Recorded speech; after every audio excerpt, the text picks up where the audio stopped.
I'm joined now by Ethan Lane, Senior Vice President of Government Affairs at the National Cattlemen's Beef Association. And Ethan, as we gathered here in San Diego looking at grassroots policy, how does the work done here at the summer business meeting impact the direction and guide your staff out in Washington, D.C.?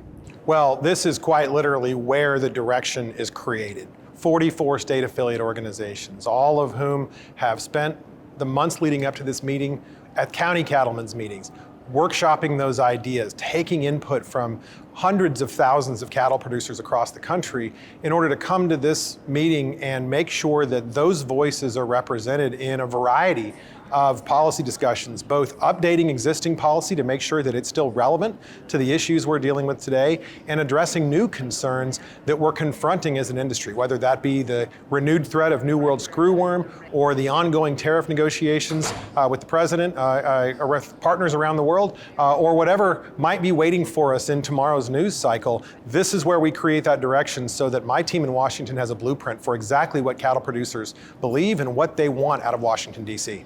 Now, as we just talked with Buck about, and as you mentioned, the New World screwworm is top of mind for producers across the nation. But what are a few of the other key policy topics that you were addressing in Washington, D.C. here this summer? Sure. Well, we have an administration in the new Donald Trump second term that is moving very fast. And while they're really on a great page with U.S. cattle producers, they see the world the same way as us. Whenever you're moving that quickly in a supply chain as diverse as ours, there's a lot of moving parts to manage. There's a lot of feedback that we need to make sure we're capturing and delivering to decision makers, whether that be on the labor front, whether that be on the trade front, whether that be on this dietary guidelines and MAHA movement, making sure that the administration understands exactly where cattle producers are, making sure they understand what the value is to U.S. consumers and to the economy, and what we need to be successful. So that is a full-time job in Washington, just keeping up with that list of things right now. What is NCBA doing to address producer concerns about regulatory overreach? Well, good news about this administration is they agree with cattle producers around the country that the federal government has gone way beyond what it should have in creating regulations in a variety of different areas.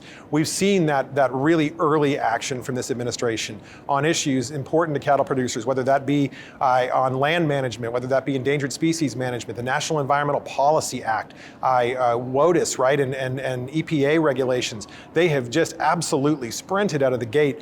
Secretary Rollins deserves a tremendous amount of credit for the work that she is doing to get that information from cattle producers, from agriculture producers around the country, and translate it into tangible regulatory relief. This is a great time to be working on those issues when we have a like-minded administration that wants to help. Now, it's clear that all cattle and beef producers benefit from your team's work out in Washington, D.C., but what can cattlemen and women do to support your efforts? It's critically important that cattle producers make their voices heard in this process, even if they agree with what's going on. We're in an industry that is forever going to be haunted by, snake oil salesmen and people that are on the internet spouting off without any real information, either because they make money from it or they just like the way it feels to be nasty to, the rest of the industry. It's critically important that those producers that are watching this, that are hearing about good things, call their members of Congress, send an email, post something on Facebook, tag the secretary, tell her she's doing a good job, tell them that they're doing what real cattle producers are asking of them, and make sure that they feel that love, because it's the only way they're really going to hear from the true grassroots of this industry.